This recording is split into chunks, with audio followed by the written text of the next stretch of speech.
ልፍ አካባቢያችን ላይ ሰው ካለ እንዳይሰበርብን ያ ሰው እንደ እንቁላል የሚያዝ والله ግዴታ ይኖርብናል። ልጅህ የሚያደርገው ይሄ ዳዕዋ ያደረገለት ነው። ልጅ ላይ ደግሞ ዳዕዋ ያደረገው አንተ ድንገት ኮልፌ ተኝተ ሊሆን ይችላል። ሱቅን ግን አላህ ይዘጋው። ልጅ እዚህ ቤት ሲመጣ መርፌ ስለተወጋ አንተ ሄደ ኮልፌ እንኳን ቀብር ብተኛ እዚህ ቤት የሚያደርገው ሰላት አላህ አንተ ጋር ያደርስልሃል። إذا مات ابن آدم انقطع عمله إلا من ثلاث የሰው ልጅ ስራ ሁሉ ይቋረጣል ሶስት ነገር ሲቀር ተብሏል። ከዛ መካከል አንዱ አወለዱ ሷሊ يدعو له መልካም ልጅ ለአባቱ ዱዓ የሚያደርግለት ረቢ ረሐሙሁማ ከማ ረበያኒ ሰጊራ ጌታዬ ወይ በልጅነቴ እንዳዘኑልኝ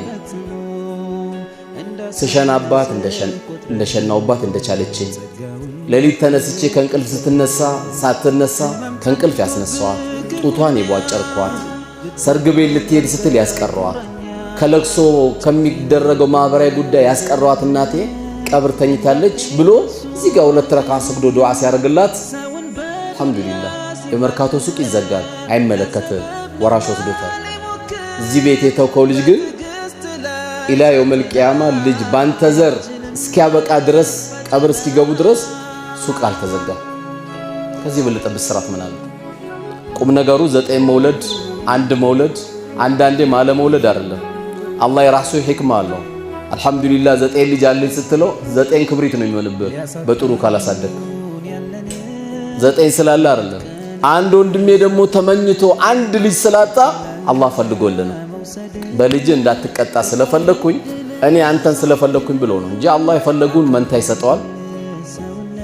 የፈለገውን አንድ ልጅ ይሰጠዋል። የፈለገውን ደግሞ መሃን ያደርገዋል። ኔትወርክ ያለው በአላህ እጅ ብቻ ነው። ስንቱ እየሄደ ነው አይደል እንዴ? አንድ ልጅ ፍለጋ ቻይና 5 ሚሊዮን ብር፣ ታይላንድ 7 ሚሊዮን ብር፣ ህንድ 10 ሚሊዮን ብር እያለ ስንት ብር ያወጣል። አላህ የራሱ ህክማ አለ። ያ ህክማው በሱ እጅ ነው ያለው። ስለዚህ ርዕሴን እስካሁን አልገባውም። ወደ ርዕሴ ከመምጣቴ በፊት እያንዳንዳችን 5 ልጅ 3 ልጅ 2 ልጅ በምንወልድበት ጊዜ ልጃችን አንዱ ጎበዝ ነጋዴ ከሆነ አልহামዱሊላህ፣ አንዱ የአላህ ቤትን የሚንከባከብ፣ አንዱ ዳዒ የሚሆን እኛ ዳዕዋ እናደርገው።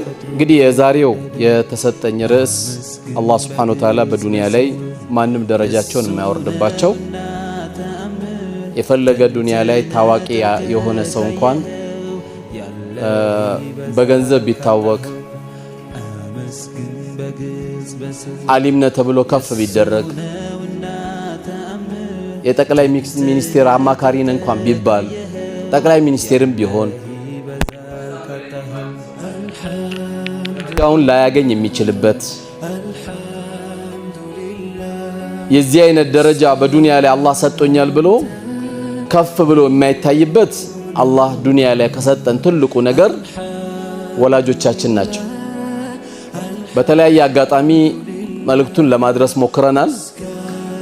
ቢያንስ በወላጆች ጉዳይ በተለያየ መድረክ ባስተላለፍነው በተለያየ መንገድ ባስተላለፍነው አልহামዱሊላህ ረብል ዓለሚን ወላጆችን በሚመለከት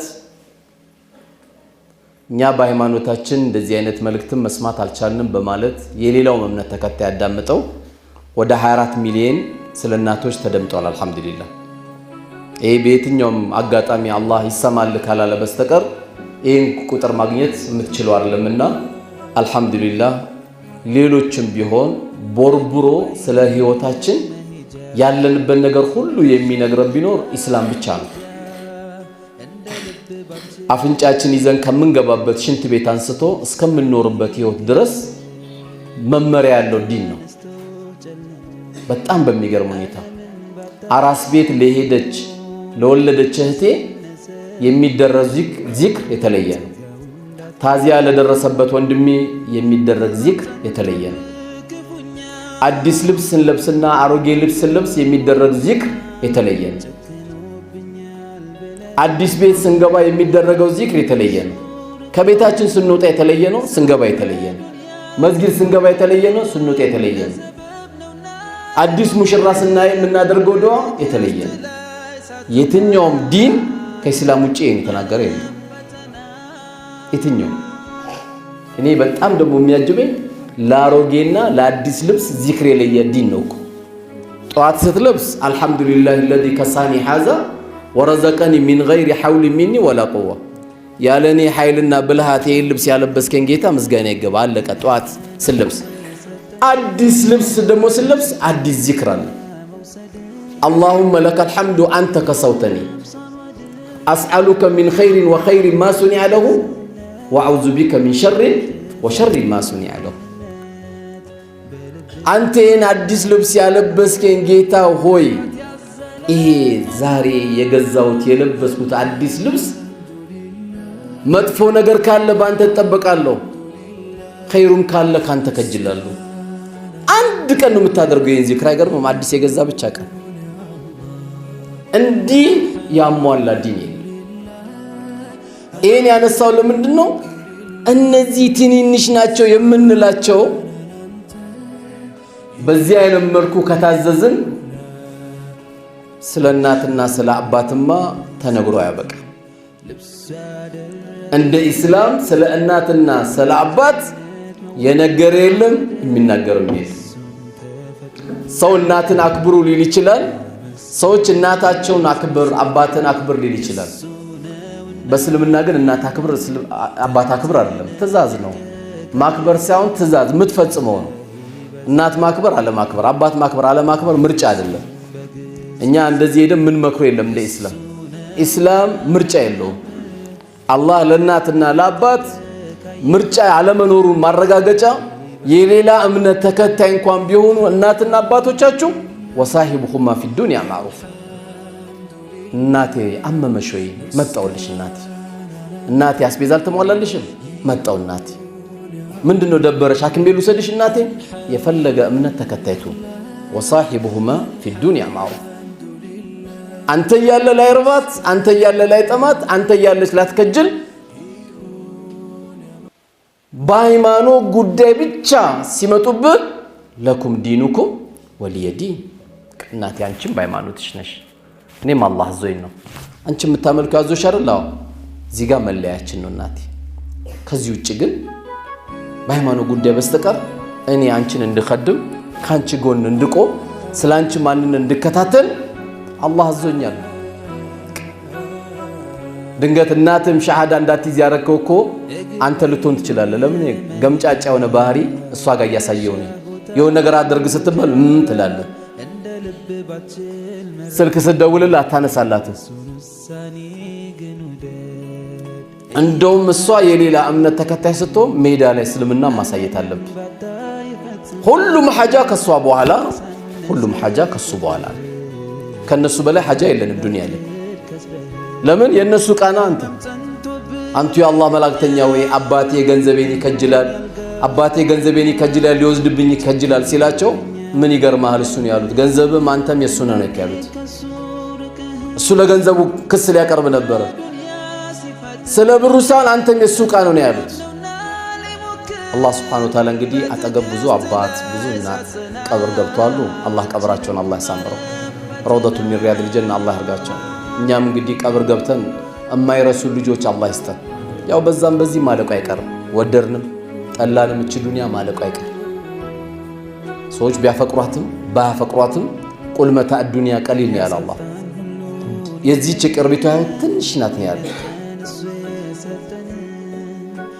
አላህ። ደግሞ መስጊድ ገብቶ ዱዓ የሚያደርግል ልጅ ትተምሄድ ማለት እኮ መች ሞት ካንተ። ስንት አባቶች ሞቱ፣ ስንት እናቶች ሞቱ። 150 100 120 ሚሊዮን ብር ጥሎ ሄደዋሉ። አንድ ሰው በሰደቃ እንኳን ያስታውሳቸው አንድ ኢላ መን ረሒመ ረቢ። አላህ ያዘነላቸውማ የአባታቸውን ውርስ ሳይሆን አረ እኔ ያረግለታለሁ ለአባቴ የሚል ደግሞ ጀግኖች አሉ። ሁሉም መጥፎ አይባልም፣ ሁሉም ጥሩ አይባልም። ብዙ ግን የምናየው ቶሎ ይወርሳል። አባቱ ያልነዳው መኪና ሲነዳ ነው የምታየው። ወዲያው ካልኩሌት ነው የሚደረገው ስለ ራሱ እንጂ ስለዛ አባቱ ስለዛ እናቱ አይደለም። ኸይረኞችስ በእናታቸው ስም አምፖል ያስገባሉ። አንድ ቁርአን ገዝተው ያስገባሉ በእናታቸው ስም። መስጊድ ምንጣፍ ያስነጥፋሉ። በእናቴ ስም ሙአዚኑን ይዣሉ ይላሉ። በእናቴ ስም ኢማሙን ይዣለሁ። በእናቴ ስም መስጊድ የሚخدመውን ጥበቃ ይዣለሁ። አሁን እኛ እንደዚህ የምንጠራቸው ሰዎች ተራ ይመስሉናል።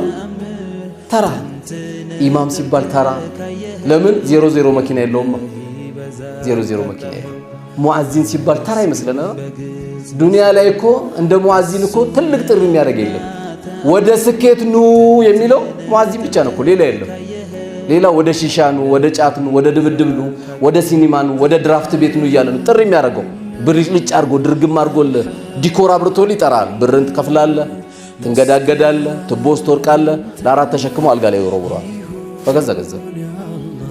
ሙአዚን እኮ ነገ የውመል ቂያማ እንደ ግመል ሻኛ ከፍ ብሎ የሚታየው ሙአዚን ነው እኮ።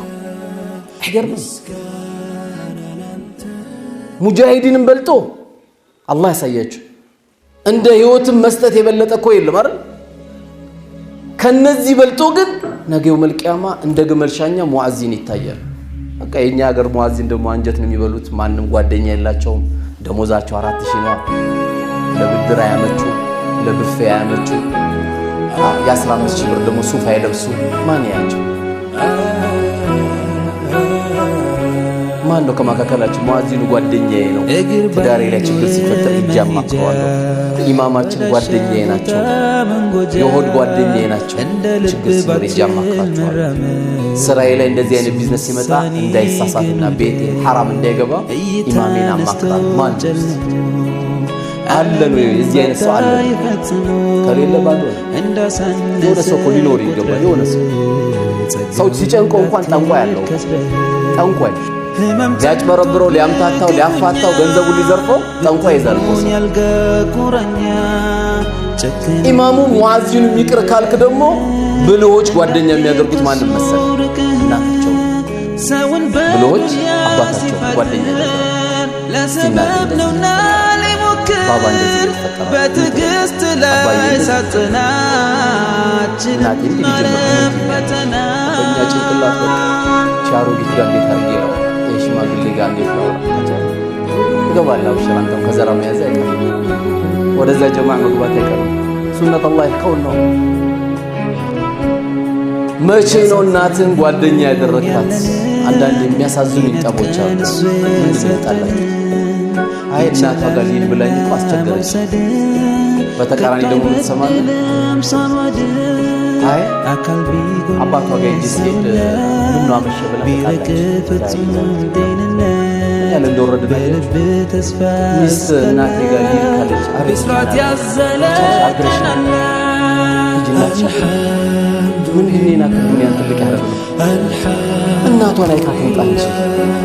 አድራትን ቀንጂ 30 ዓመት ያሳደገቻት እናቷ አንተ 10 ዓመት 5 ዓመት ካገባት ካሁን በኋላ እናትሽ ጋር ምትሄጂ ከሆነ ፈታሻለሁ ጋር አላህ ፈቶ ካላንተ አልሐምዱሊላህ ምስጋና እሷም ደግሞ እናት ጋር እንዴት አመሸ ካለና ፈረንጆቹ ከዝንጀሮ እየተግባቡ እኮ እያሳዩ አንተ ቤት ላይ ሌባ የማይዘርፍ ከሆነ ሚስት እናቷ ለምን ነብይ ጋር ለምትሄደው እናት ጋር ነው የምትሄደው። እሷን እያቀፍክ እናቷን እየናቅክ ታርጌት እናትን የሚያቅሱነውና ተአምር ማንም ሰው በዱንያ ላይ አንድ እናት ነው የሚሰጠው። ሲያገባ ሁለት እናት አላህ ያደርግለታል። ያለህ ይበዛል ካታ ዝም ብሎ ባህላችን የለመድነው አላህ ነው። አማቾች ማለት አማሽ ማለት ጭራቅ ነው አማች ነው ተንተረ ወርቅ የሆኑ አማች አሉ። በዚህ ያልተፈተነ ስንት ወርቅ የሆኑ አማቾች አሉ። ጭንቀት የሚያስጨንቃቸው ስራ መቀዝቀዝ የሚቀዘቅዝ ልባቸው ስንት ሰዎች አሉ። እናት ጋር ለመሄድ ከፈቀድ ሰላም ከሆነ ይደማለህ ወላሂ ጫሃቅ የሆነ ባል ሰጥቶሻል ቶሎ ሩጪ ነው የምትባለው። አረ ከረፈደብሽ ይገልሻል ቶሎ ሩጪ ይባላል። ይሄ ወላሂ ጠብ አልነበረም። እናቴ ጋር ሳይሆን እሷን ማስፈቀድ ያለባት እናት ጋር ልሄድ ፈልጋለሁ ፍቀድልኝ። ለምን? የሱም እናት ናታ። ትላንት አይስማትም ነበር አሁን ይስማታል። ትላንት አይጨብጣትም ነበር አሁን ይጨብጣታል። ነገሮችን ከበድ ስናደርግ ትልልቅ ችግሮች አላህ የሰጠን ትልቅ ትዳር ላይ ችግር ፈጥሯል። ስለዚህ ሊድ ካለች ትሂድ፣ ሰላም ትሁን። ኢንፎርሜሽን ዛት መጣለች እዛ ከሄደች ነው የምትለወጠው የሚለው ሸይጣን የለወጠበት እናት ትንሽ ኢማን ከሌላቸው በስተቀር እናቶች ልጃቸው ትዳር ላይ እንድትወጣ አንዳንድ ዝም ብሎ በዱንያ የሰከሩ ካልሆኑ በስተቀር ብዙዎችም እዚህ ነገር ውስጥ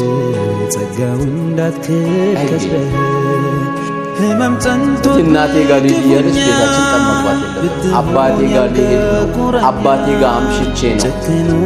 እኮ በንጹህ ቀልብ ስንሄድ ባልሽ አምሽቶ ሲመጣ ሰላም ሰውን በዱንያ ሲፈት ብለን የሆነ ነገር ሲፈጠር ቤቱን ቀውጢ ከማድረግ በትዕግስት ላይ ተነጋግረን የምንፈታቸው ነገሮች በጣም ቀላል ናቸው። ስለዚህ እነዚህ ቤተሰቦቻችን አላህ ሱብሓነሁ ወተዓላ ከሰጠን ትልቅ ጸጋዎች ናቸው። ለዚህም ነው ነብዩ አለይሂ ሰላቱ ወሰላም አላህ ሱብሓነሁ ወተዓላ ጀነት ላይ ልዩ መስተንግዶ ለሁለት አካሎች ያሳያቸዋል አሉ። ሲያሳያቸው እነዚህ ሁለት አካሎች ጌታችን ሆይ እኛ ሰላታችንን እናውቃለን፣ ጾማችንን እናውቃለን፣ እያንዳንዱ ኸይር ስራ የሚባሉን እናውቃለን። ይሄ የጀነት መስተንግዶ በምናችን ነው ጌታችን ብለው ይጠይቁታል።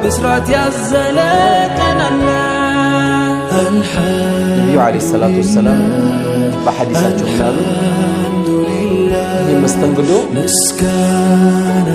ለእነዚህ ለአባትና ለእናት ምስራቱ ይነገራቸዋል። አዎ ጾማችሁም አይደለም ዘካችሁም አይደለም፣ ነገር ግን አባታችሁ እና እናታችሁ እናንተ በዱንያ ላይ ከሞታችሁ በኋላ ሁለታችሁም ከሞታችሁ በኋላ ልጆቻችሁ የቀጠሉላችሁ መልካም ስራ ይባላል። የዛሬ 20 ዓመት አባት ሞቶ ከሆነ 20 ዓመት ሙሉ ሱቁ ክፍት ነበር ማለት ነው። አሁን ከዚህ በኋላ 20 ዓመት የምትቀጥል ከሆነ 40 ዓመት ኸይር ስራ ሁሉ ለነዛ አባትና እናቶች አላህ Subhanahu Wa Ta'ala የአጅሩ ተካፋይ እንዲሆኑ ያደርጋቸው።